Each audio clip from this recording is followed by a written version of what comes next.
बिस्मिल्लाहिर्रहमानिर्रहीम। अस्सलाम वालेकुम। Hello friends, welcome to my YouTube channel civil engineering field. उम्मीद है आप सब खैरियत से होंगे। हमने इसके प्राइमवेरा के पहले लेसन में लेक्चर में हमने सीखा था कि what is EPS and what is OBS. EPS enterprise project structure, हमने उसको क्रिएट किया एंड उसकी हमने सेटिंग्स देखी, हम उसकी फॉर्मेटिंग कैसे कर सकते हैं। उसके बाद हमने ओबीएस ऑर्गेनाइजेशनल ब्रेकडाउन स्ट्रक्चर को जनरेट किया। प्रोजेक्ट मैनेजर्स को हमने रोल्स असाइन नहीं किए, हमने उनको एक हायरार्की के अंदर लेकर आए कि हमारे प्रोजेक्ट्स में क्या क्या हायरार्की होगी और कौन किसके साथ होगा, कौन किस लेवल पे होगा और कौन किसके अंडर काम करेगा। सो हमने वो चीज़ें जनरेट की और उसकी फॉर्मेटिंग सीखी। आज अभी हम सीखेंगे कि कैसे प्रोजेक्ट को क्रिएट किया जाता है और उसकी सेटिंग्स के बारे में मैं आपको गाइड करूँगा। चलें, चलते हैं। Let's take an example.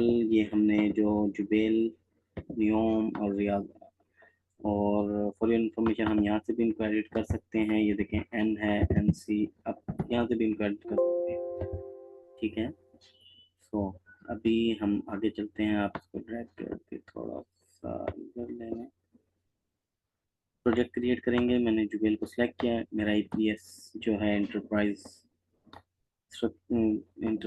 Project structure जो है उसके अंदर मैंने जुबेल सेलेक्ट किया।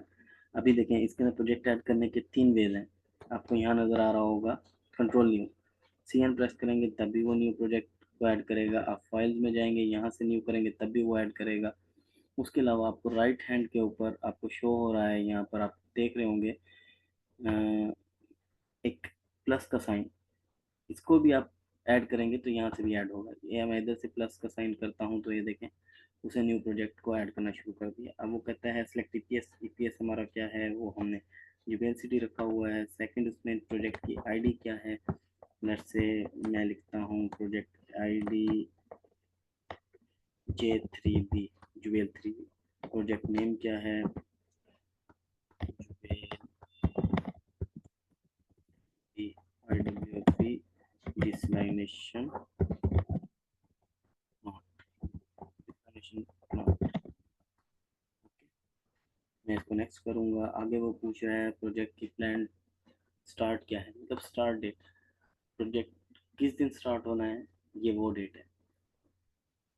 ऑब्वियस है कि आप जब भी कोई प्रोजेक्ट के ऊपर काम करना चाहते हैं तो आपकी एक डेट होती है, प्लान डेट, कि हमें इस डेट को ये प्रोजेक्ट स्टार्ट करना है और मस्ट बी फिनिश्ड बाय, मतलब इस डेट तक इस प्रोजेक्ट ने एंड हो जाना है। ठीक है, तो ये वो देते हैं, एज इट इज़ रहने देते हैं 6 जुलाई 2024।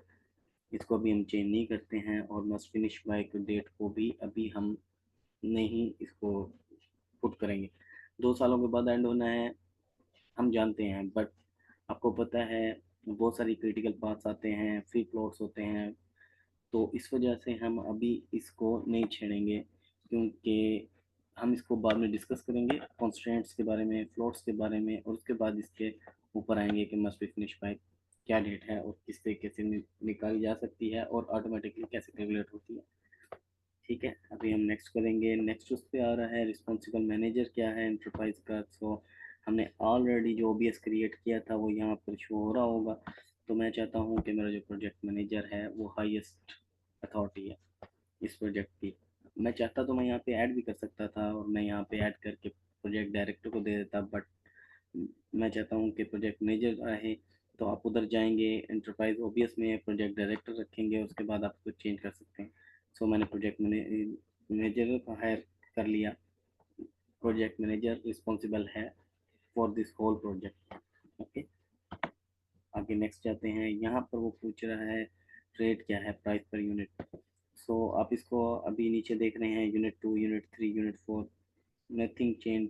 सो आप प्राइस पर यूनिट ही रखें क्योंकि ये डिफ़ॉल्ट सेटिंग्स में है, और अगर कुछ चेंजिंग होगी तो हम बाद में जाके डिफ़ॉल्ट सेटिंग्स को चेंज करेंगे, तो उस लेक्चर में हम इसको रेट करेंगे। सो कॉन्ग्रेचुलेशंस, वो बोल रहा है आपका प्रोजेक्ट क्रिएट हो चुका है। इसको हम फिनिश करते हैं। सिमिलरली अभी हम नियोम सिटी वाले प्रोजेक्ट को एक ऐड कर लेते हैं। अभी हम यहाँ से ऐड नहीं करेंगे, अब हम इसको कंट्रोल न्यू करेंगे। सी एन, हमने सी एन किया तो वो देखें वो ऊपर जुबेल वाला ईपीएस ले रहा है। बट हमें जो वेल वाला पीस तो नहीं चाहिए ना, हमें तो एनसी चाहिए। तो एनसी को ऐड करेंगे और नेक्स्ट। अभी प्रोजेक्ट आईडी क्या है, तो वो प्रीकास्ट फैसिलिटी है, हम प्रीकास्ट पीसी एफ लिख देंगे, ठीक है आईडी। और इसमें लिखेंगे प्रीकास्ट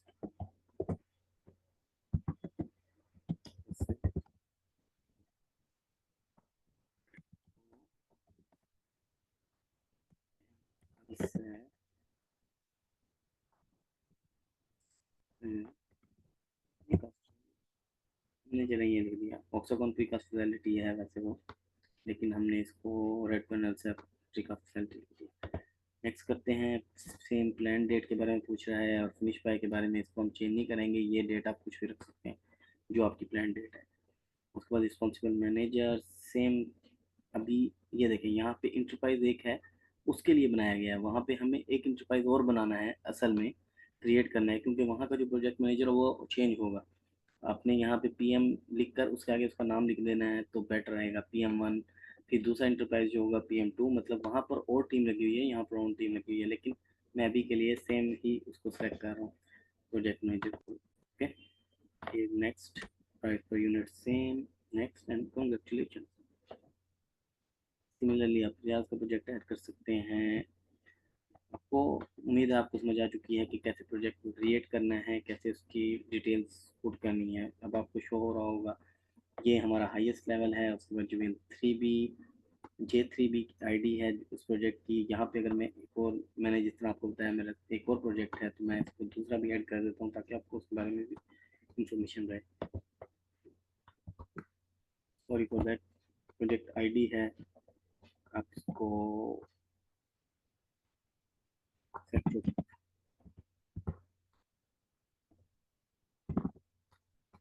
एमएल कर लें, प्रोजेक्ट नेम भी एमएल।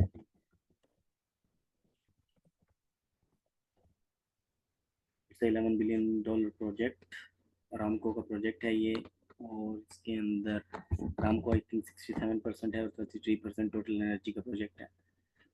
ओके, हमने ये प्रोजेक्ट प्लान डेट हो गई, मस्ट फिनिश बाय, इसके अंदर सेम अपने प्रोजेक्ट मैनेजर को रख लिया।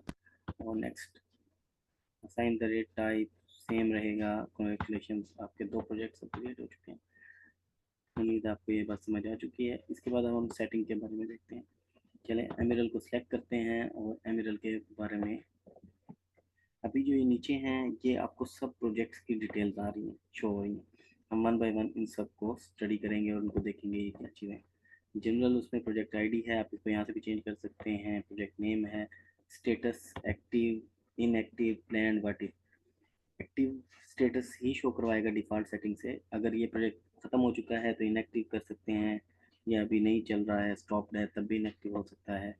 प्लान्ड है, अभी सिर्फ प्लानिंग चल रही है, प्रोजेक्ट स्टार्ट होना है तो आप प्लान कर सकते हैं। व्हाट इफ़, वो डिफरेंट कंडीशंस होती हैं तो उसके अंदर आप जाके इसको व्हाट इफ़ कंडीशंस लगा सकते हैं, but we will learn this later, हम इसके बारे में बाद में सीखेंगे। प्रोजेक्ट मैनेजर, यहाँ पे रिस्पॉन्सिबल मैनेजर कौन है वो मैंने असाइन किया था प्रोजेक्ट क्रिएट करते वक्त। प्रोजेक्ट लेवलिंग प्रायोरिटी क्या है, 10 है, 11 हैं, जो डेज हैं वो आएंगे। चेकआउट स्टेटस, कोई चेक इन चेकआउट हुआ तो चेकआउट बाय, मतलब कि इस प्रोजेक्ट को किसी ने अगर रिव्यू किया और कब रिव्यू किया, उसकी डेट क्या थी और किस इंसान ने रिव्यू किया, उसका नाम यहाँ पे हम मेंशन करेंगे, ठीक है। उसके बाद प्रोजेक्ट की अगर कोई वेबसाइट है तो यहाँ पर उसका URL डाल के उसको लॉन्च कर सकते हैं। फाइनेंशियल पीरियड कैलेंडर, ये जो कैलेंडर है ये फाइनेंस से रिलेटेड है। ये कैलेंडर मोस्टली जो हम स्टूडेंट्स होते हैं यूनिवर्सिटी स्टार्टिंग में वो कंफ्यूज रहते हैं कि what is project calendar and financial calendar. Financial period calendar different चीज़ है और प्रोजेक्ट कैलेंडर डिफरेंट चीज़ है। विद टाइम आपको ये चीज़ सीखने को मिलेगी, आपको समझा दिया जाएगा, लेकिन अभी के लिए आप इसको एज इट इज़ रहने देंगे। सेकेंड, उसमें नोटबुक है, अगर कोई टॉपिक आप चूज़ करते हैं, आज का कोई टॉपिक है, कुछ भी आप इसके अंदर ऐड कर सकते हैं, ऐड कीजिए उसके बारे में। कोई भी टॉपिक है, एंट्री क्राइटेरिया है, एस्टिमेशन के बारे में है, कोई न्यू चीज़ ऐड हुई है, कोई चीज़ रिमूव हुई है, उसके बारे में आप सब कुछ डिटेल वाइज यहाँ पर उसको ऐड कर सकते हैं। ओके, उसके बाद बजट लॉग पे जाते हैं। ओरिजिनल बजट क्या है, लेट्स से एमिरल की $11 बिलियन है। करंट बजट क्या है, ओरिजिनल बजट ये है, और करंट बजट क्या है, अभी आपके पास कितना है, प्रपोज्ड कितना है। इन सब को हम यहाँ पर ऐड करेंगे। जब हम इसको ऐड कर लेंगे तो यहाँ पर डेट, अमाउंट, या लेट्स से ये डेट है, आपका जो प्रोजेक्ट है वो कितने उसका है, लेट्स से ये मैं एक रफ वैल्यू ले रहा हूँ, आपको वो करने की ज़रूरत नहीं है। इसका स्टेटस क्या है, अप्रूव हो चुका है, ये नहीं हुआ, not approve, pending. So default में पेंडिंग रहता है। इनके आपने कितनी मरतबा अप्लाई किया, 1 2 3 4, ये आ सकता है। रीजंस क्या थी, बाज़ औक़ात ऐसा होता है कि हमें और बजट रिक्वायर होता है और उसके लिए हमें अप्लाई करना पड़ता है, तो हमें अप्लाई किया होता है कि वो अप्रूव हुआ है कि नहीं हुआ। उसकी मुख्तलिफ रीजंस होती हैं कि आपने प्री प्लान जो आपका बजट था वो ये था कि मैंने 10,000 इस एक्टिविटी पर यूज़ करना है, बट उस एक्टिविटी के ऊपर आपका 20,000 यूज़ हो गया। हो सकता है बहुत सारी इस तरह की सिचुएशन साइट पर क्रिएट हो जाती हैं कि जिनकी वजह से डिले होते रहते हैं, और डिलेज की वजह से और किसी एक्सीडेंट्स की वजह से इस तरह की चीज़ें, रीज़न, जो रीज़न्स होती हैं ना, वो क्रिएट हो सकती हैं। आप यहाँ रीज़न मेंशन करेंगे कि क्या रीज़न्स थी, वो यहाँ पे फिर ऑटोमेटिकली इसको कैलकुलेट करके आपको बताता रहेगा। उसके बाद आता है स्पेंडिंग प्लान, के आपने उनको किस किस तरीके से स्पेंड करना है, ठीक है, उनको टैली करना है, बेनिफिट क्या है, ये सब आप उसके अंदर विद टाइम, जिस जिस तरीके से हम प्रोजेक्ट में आगे बढ़ते जाएंगे, आपको ये चीज़ें समझ आती जाएंगी। बजट की जो समरी है उसके बारे में, करंट बजट क्या था, एलोकेटेड अनएलोकेटेड बजट कितना है जो बैक पर रखा जाता है, डिस्ट्रीब्यूट कितना डिस्ट्रीब्यूट कर दिया जा चुका है, उसकी वेरिएंस कितनी है, स्पेंडिंग प्लान्स क्या थे जो हमने पीछे ऐड किए, वो सब यहाँ पर इस शीट के अंदर ऑटोमेटिकली कैलकुलेट होते रहेंगे। उसके बाद डेट्स हैं, प्रोजेक्ट की प्लान स्टार्ट डेट क्या थी, मस्ट फिनिश बाय, और फिनिश डेट ये देख रहे हैं आप, एक्चुअल फिनिश, ये सब फ्री फ्लोट कंस्ट्रेंट्स, और उनके बाद ही आपको एग्जैक्ट चल सकता है। एक्चुअल स्टार्ट डेट क्या है, हमने प्लान इस डेट को किया तो क्या उस डेट को सिलेक्ट हुआ, स्टार्ट हुआ, डाटा डेट क्या थी, ठीक है, एक्चुअल स्टार्ट डेट क्या है, डाटा डेट हमने किस डेट को यहाँ पे पुट किया था, मतलब ये सारा कुछ यहाँ पर डेट्स आपको शो, आपको पुट करनी है। उसके बाद फंडिंग है, फंडिंग की सोर्सेज क्या हैं, कहाँ कहाँ से आ रहे हैं, कौन कौन आपके पार्टनर्स हैं, वो यहाँ पर आप उनको फंडिंग सोर्स में ऊपर से पहले ऐड करेंगे, फिर यहाँ पर जब वो शो हो रहे होंगे तो आप उनको यहाँ पर ऐड कर सकते हैं कि ये कंपनी हमको इतना फंड कर रही है, ये कंपनी इतना फंड कर रही है, लाइक दिस। कोड्स हैं, प्रोजेक्ट्स कोड्स जो हैं वो भी टॉप से हो सकते हैं। आप यहाँ पे एंटरप्राइज में जाएंगे तो यहाँ पे प्रोजेक्ट कोड्स हैं, ये देख रहे हैं, प्रोजेक्ट कोड्स, रिसोर्सेज कोड, इनको ऐड कर सकते हैं। लेट्स से हम प्रोजेक्ट, वो कहता है अभी तक नहीं है, क्लिक है टू मॉडिफाई, ठीक है, अभी यहाँ पर एक प्रोजेक्ट हमने पहले मॉडिफाई किया, अभी यहाँ पर हम प्रोजेक्ट ऐड करते हैं, लेट्स से कोई भी प्रोजेक्ट है, बिल्डिंग,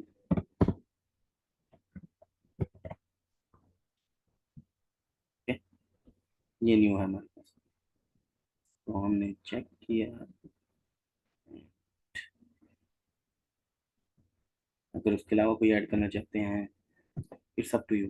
अब इसको हमने क्लोज कर देना है। जब एक मरतबा आपकी क्रिएशन हो गई, फिर आप यहाँ पर आएंगे तो यहाँ से बिल्डिंग सेलेक्ट कर लिया, बिल्डिंग कोड्स हम जा रहे हैं, जिस तरीके से एसपीसी होते हैं, सऊदी बिल्डिंग कोड्स हैं, इस तरीके से डिफरेंट कोड होते हैं, ठीक है। अब उस कोड की क्या वैल्यूज़ हैं और उनके के क्या नेम है, अब यहाँ पे SBC 1 कर लें, Saudi building code 1, SBC 2, different होते हैं, ये डिपेंड करता है, ठीक है। आप यहाँ पे इसका नाम ये भी लिख सकते हैं कि अगर ये रेजिडेंशियल बिल्डिंग्स के कोड हैं तो आप यहाँ रेजिडेंशियल टाइप कर लें, ठीक है, रेजिडेंट लिख दें। ये तो आईडीज मांग रहा है यहाँ पे, तो आपको आईडीज देनी है, तो RD लिखें और यहाँ पर उसका नाम लिखें रेजिडेंशियल, लाइक दिस। आप इनको कोड्स को यहाँ से जनरेट कर सकते हैं। सिमिलरली आप उसके बाद इन कोड्स को यहाँ से असाइन कर सकते हैं। एक मतलब आप वहाँ से जब बना लेंगे तो यहाँ पे वो कोड असाइन कर सकते हैं अपने प्रोजेक्ट को कि ये कोड हमारे हैं और ये कोड्स इस प्रोजेक्ट पे लागू होते हैं। रामको के प्रोजेक्ट पे रामको के कोड्स होंगे, अगर हमको नॉन आर्मको प्रोजेक्ट्स हैं वहाँ पे कोई डिफरेंट कोड्स फॉलो हो रहे हैं तो उनको हम वहाँ पर ऐड करेंगे और यहाँ से उनको असाइन करेंगे। उसके बाद डिफ़ॉल्ट सेटिंग है, डिफ़ॉल्ट सेटिंग के अंदर फिक्स ड्यूरेशन यूनिट्स हैं, एक्टिविटी टाइप्स हैं, टास्क डिपेंडेंट है, ठीक है, start milestone, WPS summary, level of efforts, ये डिफरेंट हैं। ये आगे आगे जिससे कि प्रोजेक्ट बढ़ता जाएगा हम आपको ये सब वीडियोस, इन सब के बारे में जो डिटेल्ड वीडियोस हैं वो आपके साथ शेयर करेंगे।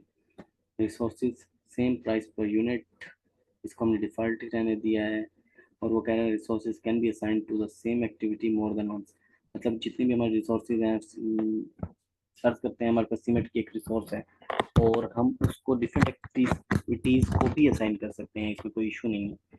हमने इसको चेक किया हुआ है, उसके बाद सेटिंग्स हैं, लास्ट समराइज कब हुआ था, इसके लिए बिगन फर्स्ट डे, यहाँ पे जो कैलेंडर के बारे में है कि पहला मंथ कब से स्टार्ट हो रहा है। मुख्तलिफ अगर अरेबिक उसमें देखें तो आपको पता है मुहर्रम होता है, वो डिफरेंट उसमें होता है, लेकिन ये डिपेंड करता है, चाइना के अंदर भी ईयर जो है वो डिफरेंट मंथ से स्टार्ट होता है, तो ये आप उसके ऊपर डिपेंड करता है, वहाँ से आप सेलेक्ट कर सकते हैं। कैरेक्टर स्प्रेटिंग कोड जो हैं, ठीक है, टोटल फ्लोट लेस देन और इक्वल टू 0, मतलब जो आप लॉन्गेस्ट पाथ भी सिलेक्ट कर सकते हैं क्रिटिकल एक्टिविटीज़ के लिए, या फ्लोट के ज़रिए भी उसको आइडेंटिफाई कर सकते हैं। जिसका फ्लोट 0 होगा तो वो क्रिटिकल एक्टिविटी होगी, यू नो बेटर।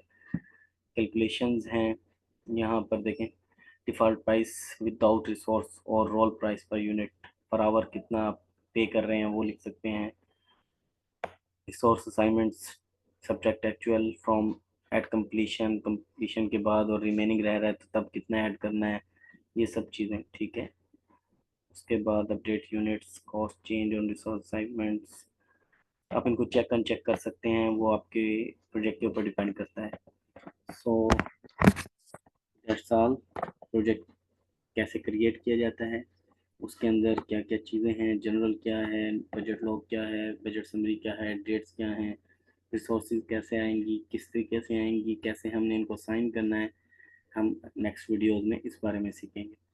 तब तक के लिए अल्लाह हाफिज़, thank you for your time.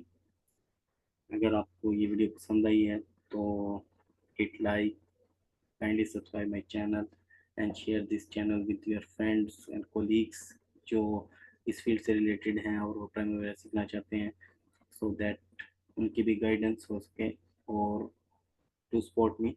Thank you so much once again, thank you for your time, bye bye।